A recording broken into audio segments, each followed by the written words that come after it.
Salut à tous les amis, j'espère que vous allez bien. Je suis encore avec Quentin. Ça va mec, toujours? Ça va quoi? Depuis le temps. Ça faisait longtemps. Yes, et dans cette vidéo, on parlait encore tout à l'heure et on vient d'avoir une idée de faire une vidéo. On n'avait pas du tout prévu, donc ça va être un peu tranquillou. On est sur le canapé, c'est cool, mais on voulait parler du domaine de l'habitat en fait, un marketing digital, parce que bon du coup j'avais fait une vidéo avec Quentin qui était sortie il y a quelques temps de présentation, tu sais, où tu avais présenté ton parcours, ouais. etc. Donc vous pouvez retrouver le lien dans la description si vous n'avez pas vu cette vidéo, elle est vraiment top. Et en fait Quentin, toi tu t'es du coup spécialisé dans l'habitat. Ouais. Déjà, est-ce que tu peux dire pourquoi tu as choisi ce secteur-là du coup?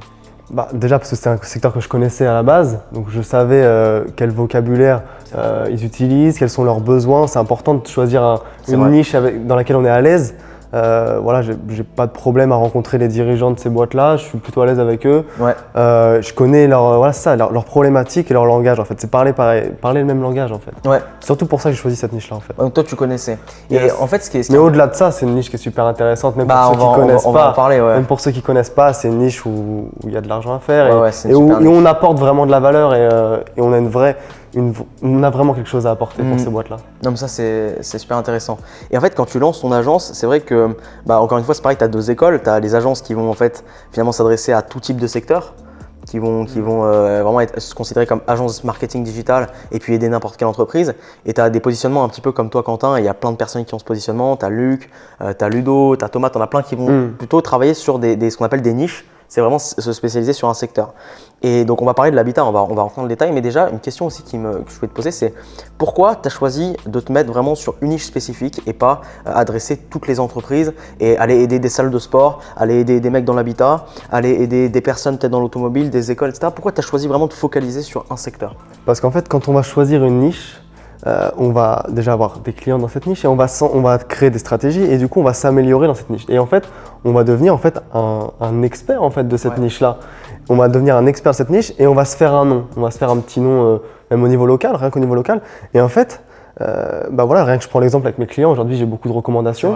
Et la recommandation c'est quelque chose d'hyper puissant et du coup, les entrepreneurs avec qui je travaille ils disent tiens, il y en a un qui est expert dans l'habitat, il fait de la prospection digitale et du coup ça tourne comme ça. Et en fait le fait de se nicher, vous allez devenir un réel expert dans cette niche-là en fait.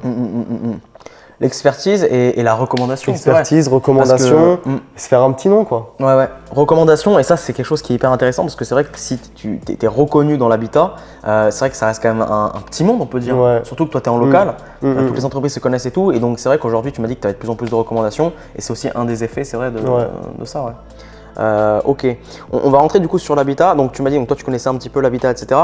Pour toi, ce serait quoi les avantages vraiment du secteur de l'habitat? Donc chaque secteur a ses avantages, hein, et je dirais pas que c'est le meilleur secteur, c'est un très très bon secteur. Mais pour toi, c'est quoi les avantages, les plus de travailler avec ce secteur de l'habitat? C'est un secteur qui a des besoins, qui a des vrais besoins. C'est un secteur où il y a des commerciaux, ils ont besoin d'alimenter ces commerciaux. C'est des boîtes qui cherchent, après ça dépend quelle boîte, mais c'est des boîtes qui cherchent toujours à faire plus. Donc elles s'entourent de commerciaux et du coup, ces gens-là, il faut les alimenter. Il faut les alimenter en prospects. Et donc en fait, on va pouvoir leur faire gagner du temps. Tout le temps qu'ils passe plus en prospection, à faire du porte-à-porte, à faire des stands, des foires, et ils passent en rendez-vous. Parce que nous, en fait, on va créer un raccourci en fait, avec le digital. On va leur mettre en place des stratégies qui vont leur générer des prospects. Donc c'était ça. C'est le gros avantage, c'est la valeur qu'on peut leur apporter. Et aussi, cette niche-là est très intéressante parce qu'en fait, ils ont des paniers moyens qui sont assez élevé. C'est ce que je voulais dire. Et du coup, ils n'ont pas de souci à nous payer des contacts entre 50, 100, 150 euros même, parce que en fait, ils s'y retrouvent en fait. C'est-à-dire que même si on 10 contacts, ils en signent un, allez, s'ils signent 30 000 ils sont capables de mettre 1 000 euros pour signer 30 000, tu vois. Donc en fait, au-delà de ça, c'est vraiment une niche où c'est c'est rentable quoi, pour tout le monde, c'est rentable pour tout le monde. Et ils ont des besoins. Voilà. Tu l'as dit, pour moi, c'est deux gros points. C'est le fait qu'ils aient beaucoup de marge, qu'ils margent. Comme tu as dit, ils ont la possibilité du coup d'investir en marketing digital parce que tu as des secteurs, moi je prends souvent l'exemple de la restauration, mais un restaurateur, il ne va pas pouvoir investir massivement en publicité. Forcément, parce qu'il a une marge qui est faible. Et là où tu as vraiment raison, c'est aussi le besoin énorme. C'est qu'aujourd'hui, on en parlait tout à l'heure, mais tu vois, dans cet appart, typiquement, y a des fenêtres, il y a des escaliers, il y a de la peinture, il y a peut-être de l'isolation à faire, il y a du carrelage. il y a plein de choses et en fait aujourd'hui, que ce soit voilà, n'importe où en France, n'importe quel type de maison, n'importe quel type de budget, dans l'habitat, c'est vrai que c'est quelque chose qui revient. Il y aura toujours des besoins. Il y aura toujours des besoins. Yes. Quoi. Donc ouais, super secteur. Et donc aujourd'hui, les besoins vraiment des entreprises que tu vas voir, c'est donc obtenir des leads, ce qu'on appelle donc des prospects. C'est vraiment ça qui ressort. C'est ça. Premier apport, c'est apporter des leads intéressés. Et deuxième niveau, apporter des rendez-vous. Parce que ce qui les intéresse surtout, c'est du rendez-vous qualifié. Ouais, c'est intéressant ce que tu dis. Et ça, ils sont prêts à payer assez cher pour avoir du rendez-vous qualifié. Carrément, en fait, des gens qui ont rendez-vous avec une date, une heure, vraiment déjà fixée, et ils vont voir en fait pour vendre leur service. Ok. Et donc en fait, le processus de vente, donc dans l'habitat, donc en fait, en général, c'est ça, ils ont quelqu'un au téléphone. Ouais. En général, ils essayent de positionner un rendez-vous. C'est ça. Et après, en rendez-vous physique, là, ils essayent de faire un devis et puis de signer du coup le client. Soit ils le font en one shot, soit ils le font en 2 rendez-vous, R1, R2. Mais ouais, le business model, c'est ça, quoi. En plus, ce qui est intéressant, c'est que tu étais du coup commercial dans la véranda. Et donc, toi, ce qui est intéressant, c'est quoi? Tu vois ce processus de vente. Tu allais en rendez-vous, du coup, c'est ça, toi? Ça se passait comment? Ouais, on te donnait des contacts? Après, voilà, j'étais pas bon, j'ai pas vendu des super trucs. C'est pour ça d'ailleurs que je me suis dit sur qu'est-ce qui est vraiment important pour moi. Et du coup, j'ai arrêté ce job de commercial parce qu'au final, j'étais pas super bon, donc autant se diriger sur quelque chose où on est bon. Et là, par contre, pour générer des contacts, je suis super bon. Bien sûr. Donc autant arrêter le job de commercial et du coup vraiment apporter ce qu'on sait faire, quoi. Voilà. Ce que je veux dire, c'est que tu es sensibilisé aussi à la valeur d'un contact. Et c'est vrai que quand tu as un contact qui est qualifié pour un commercial, c'est le truc vraiment le plus intéressant en fait. Tu le travailles au téléphone, tu vas en rendez-vous, etc. Et question qui est, je pense que beaucoup de personnes se posent, c'est ok, il y a un besoin, il y a plein d'entreprises qui veulent, c'est un secteur intéressant, etc. Mais comment tu fais pour du coup générer des leads? C'est une vraie question. Ouais. Dans l'habitat, ce qui marche beaucoup, c'est donc déjà on travaille avec des artisans, des gens locaux. Donc ce qui marche, c'est qu'est-ce que l'artisan sait faire en fait. Quelles sont les compétences? Les gens aiment bien voir des réalisations de cet artisan-là. Dire merde, qu'est-ce qui a été fait à côté de chez moi par lui? Et en fait, mettre en avant l'image en fait, de l'entreprise avec laquelle on travaille, mettre en avant ses réalisations. Et en fait, tout simplement, en fait, tu veux voir le processus, c'est ça? Ouais, tu nous expliques un petit peu, c'est ça, mais c'est ça en fait. Le processus, c'est ça, c'est mettre en avant l'image. Ensuite, on redirige avec une incentive, avec par exemple un catalogue, quelque chose comme ça. Et donc là, on a des premiers leads, des premiers téléchargements. Et après, la finalité, bien sûr, c'est d'avoir le devis offert. On offre le rendez-vous et là, on boucle le rendez-vous, quoi. Ouais. Dans les grandes étapes, donc toi, ta stratégie, c'est de dire en fait, de montrer les réalisations du prospect. C'est-à-dire, par exemple, tu as un catalogue, ça peut être via un catalogue par exemple. Ça peut être via peut-être une brochure, peut-être même une étude de cas, vidéo, peu importe. Mais c'est de dire en fait, je vais montrer au prospect ce que je peux faire en soi, enfin ce que l'entreprise peut faire. Et du coup, pour que les gens aient accès à ça, ils donnent leurs coordonnées. C'est ça, toi, ton processus. Bon, et ça marche bien, ça fonctionne. Ça marche bien, ouais. Mais de toute façon, on est toujours là. Aujourd'hui, cette stratégie-là, on est toujours à l'affût de qu'est-ce que je peux faire pour cette boîte-là, qu'est-ce que je vais pouvoir plus large aussi. Voilà, quelle nouvelle stratégie je vais pouvoir apporter, et ça, c'est super enrichissant. Ouais, habitat, super secteur. Est-ce qu'il y a pour toi je dirais quand même des points un peu plus faibles sur l'habitat? Est-ce que tu vois aujourd'hui des points faibles et comment tu le comparais avec d'autres secteurs aussi? Parce que dans le programme, tu vois, nous on parle quand même, il y a des beaux secteurs, il y a les CGP, il y a tout ce qui est, on va dire, dans la partie formation, école, etc. Il y a quand même des beaux secteurs. Ce serait quoi pour toi la différence entre l'habitat avec les autres secteurs et quels sont les points faibles de l'habitat? Déjà, commercialement, il faut déjà réussir à avoir la confiance de l'entrepreneur déjà avec qui on va travailler. Donc commercialement, c'est des gens… il faut savoir leur parler, quoi. Je veux dire, on ne parle pas à un chef d'entreprise d'habitat comme on parle à un gérant de salle de sport. Souvent, le gérant de salle de sport, il est plus cool, il est plus jeune et tout. Il a déjà plus conscience. Donc, aussi déjà, peut-être des processus. Commercialement, c'est pas la même chose. On les aborde pas pareil en fait.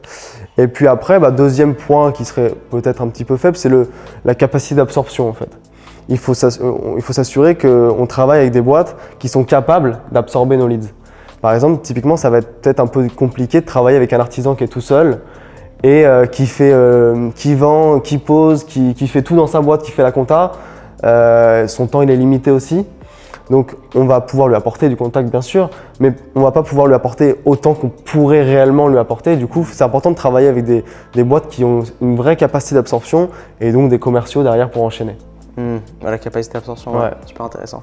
Et tu as dit un truc qui m'a interpellé, c'est vrai que c'est contrairement à d'autres secteurs, comme par exemple, tu l'as dit, salle de sport, mais même les CGP qui aujourd'hui sont beaucoup, tu vois, dans la prospection sur LinkedIn, qui sont beaucoup sur le digital et tout, l'habitat, tu vois, moi j'ai eu quelques clients aussi en habitat et souvent les personnes que je rencontre sont beaucoup moins, je dirais, au fait des stratégies qu'on va mettre en place en marketing digital et donc ça leur parle moins, tu vois. Ouais. Et moi ce qui m'intéresse c'est de savoir comment est-ce que tu amènes ça parce que c'est vrai quand tu as une personne qui a, je sais pas, 55 ans, qui connaît pas du tout le marketing digital et qui est encore à l'ancienne, aller faire du porte-à-porte et tout, quand tu lui parles de leads, quand tu lui parles d'acquisition de contacts, ça lui parle forcément moins. En fait, voilà, faut pas être super technique parce qu'on va vite le perdre.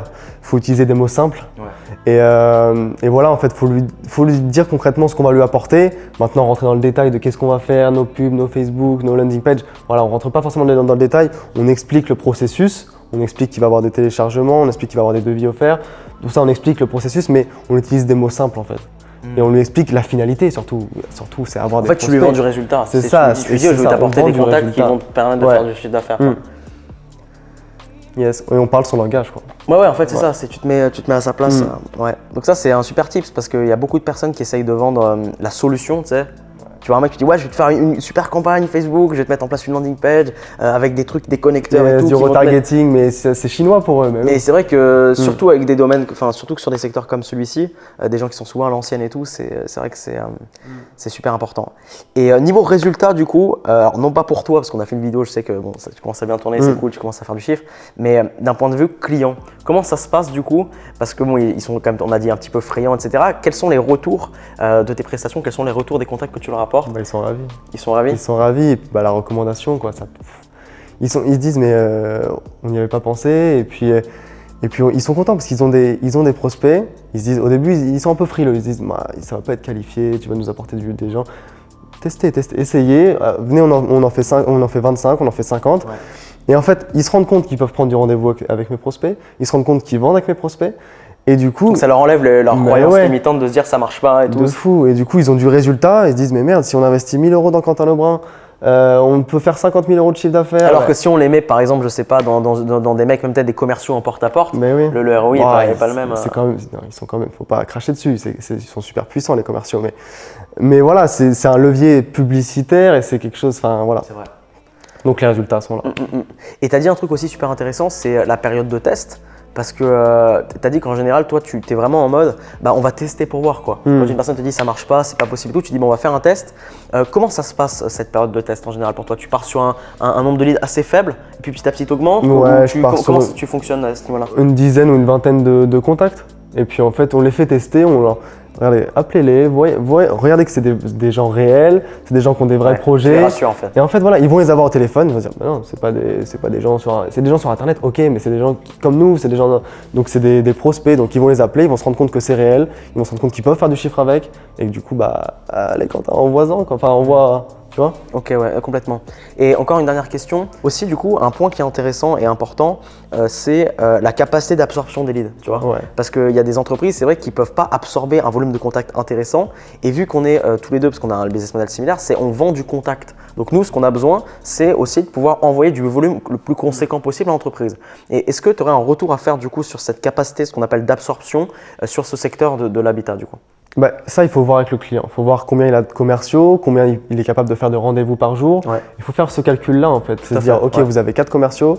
Vos commerciaux, ils font quoi? 3, 4 rendez-vous par jour? Ok, combien par mois? Là, ils ont déjà leur rendez-vous actuel, mais combien par mois vous êtes capable d'en absorber en plus? Voilà. C'est ça. Faire ce calcul-là, ok, nous, on veut bien, 20 rendez-vous par mois en plus. Ok, du coup, 20 rendez-vous par mois, il faut que j'envoie 40 leads. Et en fait, c'est faire ce calcul-là. En fait, c'est remonter la chaîne. C'est faire le calcul à l'envers, en fait. De dire, il veut faire tant, donc il faut tant de leads, donc tant de budget, donc je vais faire ça, je vais faire ça, je vais faire ça. Et faire le calcul à l'envers, ouais. Ok, écoute, top. Non, j'ai pas forcément d'autres questions. C'est un super secteur, l'habitat. Est-ce que tu aurais quelque chose à rajouter peut-être sur ce secteur? Peut-être un petit tips à donner? Déjà, si les internautes ont des questions, déjà, posez dans les commentaires. Nous, on va se charger d'y répondre. Carrément. Et puis non, des petits tips, c'est un super secteur. Quand on arrive à faire son petit nom, mais faut aimer la niche déjà, il faut aimer travailler avec ces personnes-là. Mais ce qui est surtout important, c'est de choisir une niche avec laquelle on est à l'aise.